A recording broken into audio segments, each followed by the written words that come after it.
content. The first cut on this record has been cross-format focused for airplay success. Oh, yeah! NetSupport Radio, powered by Anderton Tiger, the official broadcaster of Bet 2023. It is the best station. They have a variety of music. It's a wide variety. You're listening to Russell Prue. Good to have company, folks. It's 13 minutes past 3. We are utterly and totally live across the planet, and as if by magic, a major contributor, a major disruptor. This is Mr. Disruptive Pants himself. Nick Corston from Steamco is here. He's the guy with the rocket. What trouble is he? He's big trouble. Nick, how are you? You keep out of my pants, Russell Prue. I've spent a week looking for you. I've been here 3 days, and the last hour I find you in a corner. Fantastic. Well, there's an app, mate. If you've not downloaded the app, unfortunately, you're not going to be able to find your way. What are you up to? I'm wandering. I'm ploughing the floorboards, if you like, looking for inspiration, looking for ideas, looking for old connections, and it's been absolutely fantastic. We did a teach meet last night, a live stream teach meet from a cardboard oil rig outside the Bet Centre. I mean, beat that, Russ. Well, actually, you will. I'm not going to challenge you. Well, I'd say we need another oil rig, like another hole in the head, don't we? Really, honestly, was really good. But I love your brilliant graphics and the way you do it, and just take young people to a different space, and I think that is magical. But you're also quite disruptive. You are challenging, and you like to put creativity at the front of everything you do. Absolutely. I always have to remind people what I do, Russ. Actually, and that's very much to champion creativity, to inspire creativity. But as you know, we have to be doing something. So I like to ignite creativity with creativity days, workshops in schools. But what really struck me here actually was a couple of weeks ago, the new technology minister, actually, Michelle Donnellan, who was prior to that the culture minister, and prior to that was in the DFE of all places. She was in Bloomberg announcing for Treasury that the UK is going to be number one in AI and tech. I thought, great, let's have some faith, let's have some belief. Yeah, brilliant. yeah. We'll stand with that, whatever.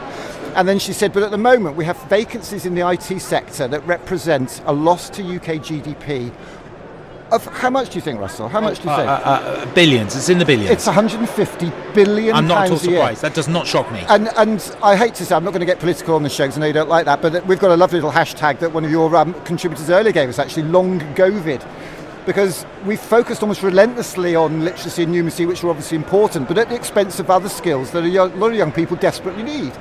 Tech literacy in its broadest sense, as well as coding and those things. And there aren't many jobs that won't require tech literacy in the future. I see you've got a couple of laptops down there, Russell. It even got you in the end, didn't it? Of course it did. They can't do virtual live broadcasting across the planet without those kind of literacies. But what worries me enormously is that other countries, other nations are doing it better than us. For example, Wales. You don't have to go too far. Whip across the bridge there, and they have adopted a new, completely creative curriculum. It's exciting, it's vibrant.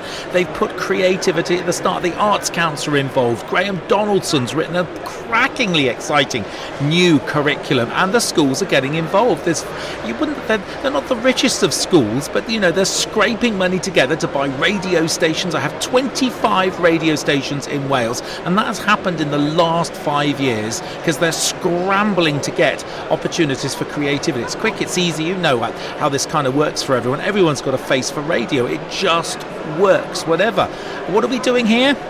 Well, how long have you got? Not very long for that one. I love the way. Let's talk more about your rockets. I love the way you get to schools with explosives and you set rockets off in the playground. How's that going? Well, I must admit, I don't like being put in a box called the Rocket Man box, so that's a banging tune. But no, for me, it's an engagement platform. It's a great way of inspiring kids, talking to them about aiming higher than high, what could be higher than a dynamite rocket, but it also gets the parents involved. And there's no happier moment in my working week when I let a dynamite rocket off and you've got the parents standing there, you've got carers, you've got the staff, you've got the children. And I always go up to, and they're all screaming and they just can't believe the buzz. And I always go up to the school leader and say, what do you think of that? And the really perfect answer is not, oh, the kids enjoyed it, because no, Sherlock, really, the children are going to enjoy something like that.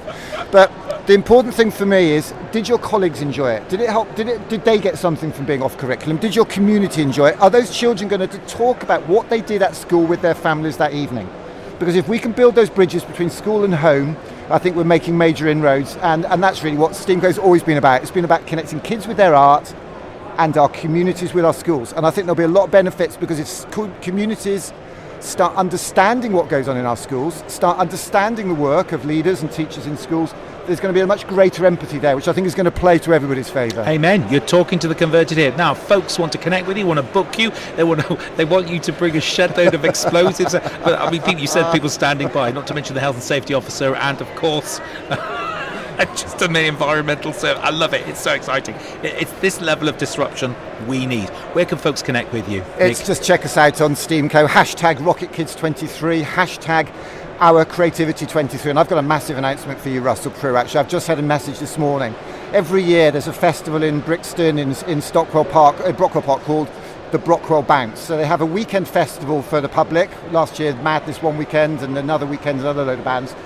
And in the middle, the council insists that they run a community festival in the middle. We've just been only given the big top for the day. Wow, amazing. Big screen, 100 kilowatt PA, big sound system, light show, and I need to get people down there. So I think we'll have to work out a little creative competition. Congratulations. So well thanks for your done. support, Russell. Always it's a been pleasure. a long time now, 8 years since Wellington College, I think. It's not a bad history, is it? My goodness. Thanks a lot. Great to talk to you. You're an amazing man doing great work. Nick Corston, ladies and gentlemen from Steamco. What a dude and a half.